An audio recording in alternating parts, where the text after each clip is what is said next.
Hi guys, in this video I'll show you how to use Google Gemini in lock screen. So make sure to watch this video till the end and you will be able to do it.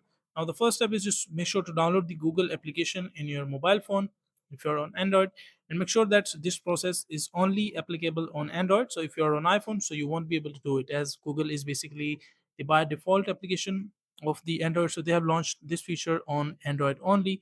And once you open the Google app in your Android phone, so just click on the profile icon on the upper right corner, and from here just make sure to scroll down at the end and go to settings. And once you're into the settings, so you will be seeing basically the option of Google Gemini into this section. And once you click on Google Gemini, there will be an option of turn on Google Gemini on home screen. And once you turn on that feature, you will be able to use the Google Gemini in your home screen.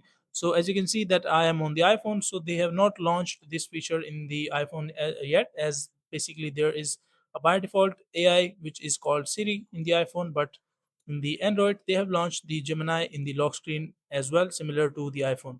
So that is a simple and easy process of how you can use Google Gemini in lock screen.